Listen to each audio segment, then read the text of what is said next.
Aktris Tamara Bleszynsky menjadi saksi dalam sidang penganiayaan yang dilakukan fans beratnya Wayan Sobrat di Pengadilan Negeri Denpasar Selasa sore. Kepada hakim, Tamara mengaku trauma atas teror dan kekerasan fisik yang dilakukan oleh terdakwa.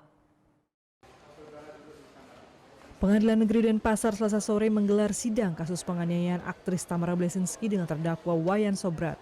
Agenda sidang mendengarkan keterangan saksi korban Tamara Bleszynsky dan teman lelakinya Adrian. Kepada majelis hakim, Tamara mengaku kenal dengan terdakwa di sebuah acara pesta pada tahun 2012 silam.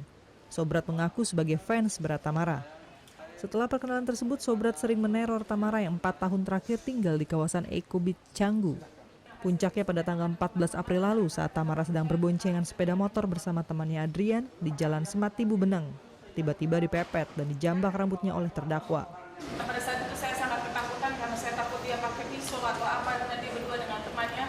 Dan dia bilang, Tamara, kamu punya karma di Bali, kamu punya karma di Bali. Kemudian saya berusaha, saya dan Adrian jalan dan dia buntutin, dia jambak rambut saya di situ.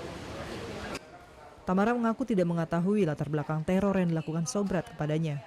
Kepada majelis hakim, Tamara mengungkapkan sampai saat ini masih mengalami trauma atas berbagai teror yang dilakukan terdakwa. Sementara kuasa hukum Sobrat yang meragukan pengakuan Tamara menunjukkan sebuah foto kepada majelis hakim. Dalam foto tersebut, Tamara bersama sesosok pria, namun wajah pria yang diyakini Sobrat terpotong di bagian kepala. Namun Tamara membantah sengaja berfoto dengan Sobrat. Tamara berdalih di berbagai kesempatan banyak fansnya yang minta foto dan ia layani dengan ramah. Setelah mendengar kesaksian Tamara, majelis hakim menanyakan tanggapan terdakwa atas kesaksian tersebut. Keterangannya ada yang benar dan ada yang tidak benar. Yang tidak benar, saya tidak ada yang benar. Meski dibantah terdakwa, Tamara tetap berpegang teguh pada kesaksiannya. Tamara menegaskan hasil visum berupa luka di bagian kepala adalah bukti yang menguatkan kesaksiannya.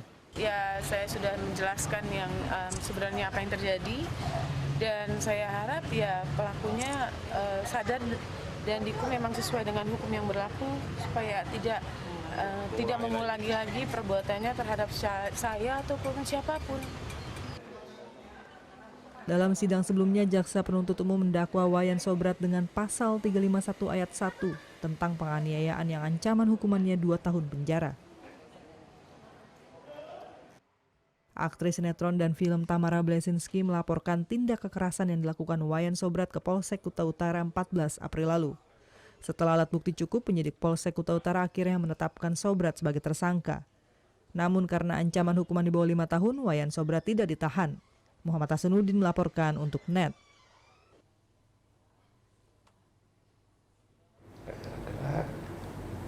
Oke, sekarang mulai. Udah selesai kan nontonnya? Nah, jadi jangan lupa buat like, komen, dan subscribe ya.